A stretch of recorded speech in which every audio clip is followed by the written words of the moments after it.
Bonjour, alors hier soir c'était donc la remise des Césars animée par le très sympathique Antoine Decaune. Bon, pour les internautes ça commençait mal parce qu'il y a eu l'auto-promo pour son bouquin, donc bon ça s'est passé très vite donc c'était pas très grave. La présentation était sobre et sympatoche. Au début, Franck Gastambide en remplaçant de Carole Bouquet était hilarant, vraiment c'était vraiment très drôle. Voilà. Ensuite, bon, l'arrivée de Garcia, bon, bon, c'était des petits happenings comme ça qui étaient bon, c'était sympatoche, c'était plutôt potache que sympatoche. Marie s'infiltre, bon, bah voilà, on se demande ce qu'elle foutait là. Donc, alors Antoine Decaune critiquait le happening de Corinne Maziero au César. Si on peut éviter ce registre-là, on évitera. Il faut éviter la provoque gratos, le truc qui ne fait que plaisir qu'à son auteur, c'est bien quand on rit ensemble, déclarait-il au Figaro, et puis voilà, donc il a fallu qu'elle vienne. C'était même pas drôle, donc bon, même quand elle a montré son cul, c'était, voilà, quoi, c'était, et puis il a regardé, mais bon, voilà, donc j'ai pas trouvé que c'était très drôle, donc voilà, après, bah, il y a eu des moments qui étaient vraiment cool, hein, donc la remise de prix donc à Quête Blanchette, c'était vraiment très classe.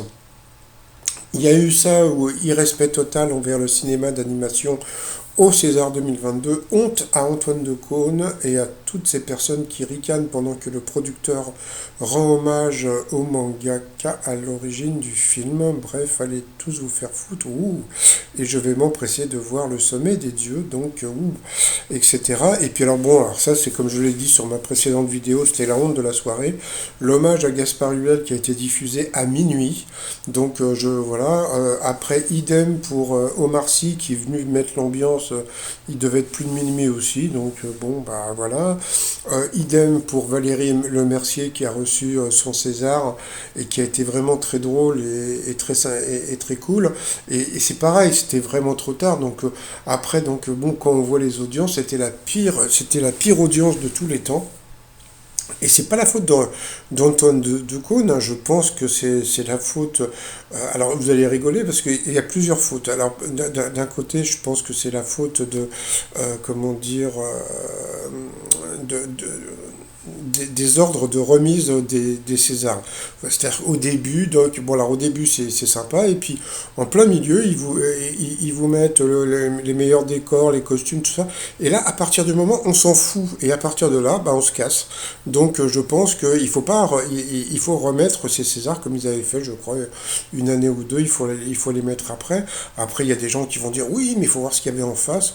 Bon, en face, il y avait Claudia Tagbo, 4 millions, Star à domicile, 3 millions, maison à vendre. Attends, ils se sont fait battre par maison à vendre. Donc voilà, donc bon, moi je pense pas que ça soit vraiment, je pense pas que ça soit la faute d'Antoine Decaune.